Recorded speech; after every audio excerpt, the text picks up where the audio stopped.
आप सबसे पहले अपना परिचय दें। महोदय, मैं कैप्टन राजकुमार, राष्ट्रीय अध्यक्ष राष्ट्रीय समता पार्टी। कैप्टन साहब, आपने करीब लगभग 32 साल देश की सेवा किया है, तो आपने क्या सोच के राजनीति में कदम रखा है? पत्रकार महोदय जी, मैंने 32 साल जो सेवा करके वापस आया, जब यहाँ पर रिटायर होकर के घर पे आके बैठा तो देखा कि देश की हालत बहुत ख़राब है। यहाँ पर राजनीतिक और सामाजिक संगठन दोनों मिल कर के समाज को और देश को लूट रहे थे। तो मेरे को लगा कि नहीं, कोई ना कोई काम करना, ऐसा करना पड़ेगा जैसे मैंने देश की रक्षा किया है वैसे समाज की रक्षा करूं। इसलिए ये सोचा मैंने कि मतलब मैं राजनीति में आकर के अगर कुछ भी कर सकता हूं तो सबसे बढ़िया काम राजनीति में आकर के कर सकता हूं, तो इसलिए मैं राजनीति में आया।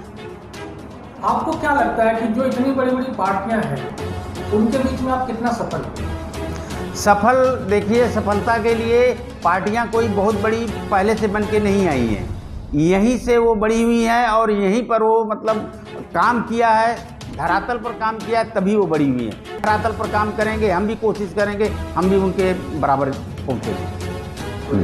आपने अपने एजेंडे में जो लिखा हुआ है, मुद्दे जो आपने अपने पार्टी का लिखा हुआ है कि पूर्वांचल को अलग राज्य की दर्जा देने की बात की है आपने, तो ये किस बेसिस पे किया है सर? क्योंकि पूर्वांचल के बगैर तो यूपी की राजनीति कंप्लीट नहीं होती है, सबसे अधिक सीटें पूर्वांचल से आती हैं। पूर्वांचल की राजनीति सभी पार्टियां करती हैं और समय समय पर सभी पार्टियां ने पूर्वांचल की बात कही है, लेकिन किसी ने मतलब पूर्वांचल राज्य के लिए सिर्फ अपने एजेंडे में डाला और जैसे सत्ता में पहुंच गए पूर्वांचल राज्य की बारे में उसने सोचना छोड़ दिया।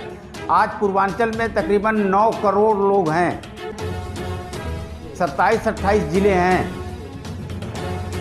27-28 जिलों को लेकर के पूर्वांचल बिल्कुल पिछड़ा सा महसूस कर रहा है, अपने को ठगा सा महसूस कर रहा है। तो हमारा मेन मुद्दा है, मेन क्या मतलब हमारे मेन मुद्दे सारे ही हैं, तो उसमें हमारा पूर्वांचल प्रदेश का भी मुद्दा है कि हम पूर्वांचल प्रदेश को भी मनाने के लिए बाध्य करेंगे।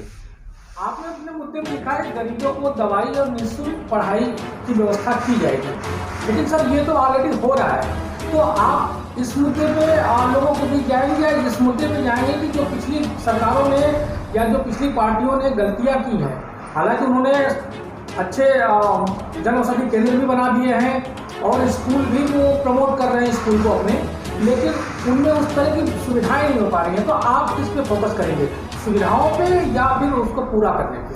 सुविधाएं हैं ही नहीं। आप जो बोल रहे हैं महोदय कि मतलब शिक्षा और मेडिकल के ऊपर, मेरा वही कहना है, मेडिकल के ऊपर आप बता रहे हैं कि वो फ्री है, लेकिन फ्री का मतलब मैं आपको ये बता देना चाहता हूँ कि फ्री इलाज कहीं नहीं है।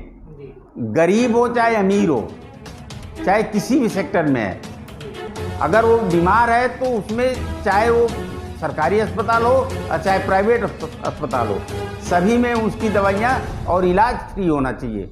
उसी तरीके से शिक्षा के क्षेत्र में, चाहे वो प्राइवेट स्कूल है और चाहे सरकारी स्कूल है, हर क्षेत्र में उसको फ्री शिक्षा मिले। डॉक्टर साहब, आपको क्या लगता है कि आपको शिक्षा के क्षेत्र में या हॉस्पिटलिटी के क्षेत्र में आपको जो है कि ये चीज़ें फ्री हो सकती हैं? क्योंकि ये तो बहुत बड़ा एक बिजनेस का सेक्टर है सर।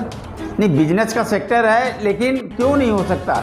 आज आप दिल्ली का ले लीजिए, अरविंद केजरीवाल जी का, उन्होंने मॉडल शिक्षा बना दिया है, तो सब कुछ हो सकता। हमारे जितने भी फ्री के चीज़ें हैं, जैसे फ्री राशन, ये सब बंद हो जाए, सिर्फ और सिर्फ शिक्षा और मेडिकल के ऊपर अगर फ्री किया जाए तो देश का उद्धार होगा। क्योंकि जनता की 70% कमाई शिक्षा और मेडिकल पर जा रहा है। तो सारी सुविधाएं जो फ्री की हैं वो बंद हो जाए, सिर्फ शिक्षा और मेडिकल फ्री हो।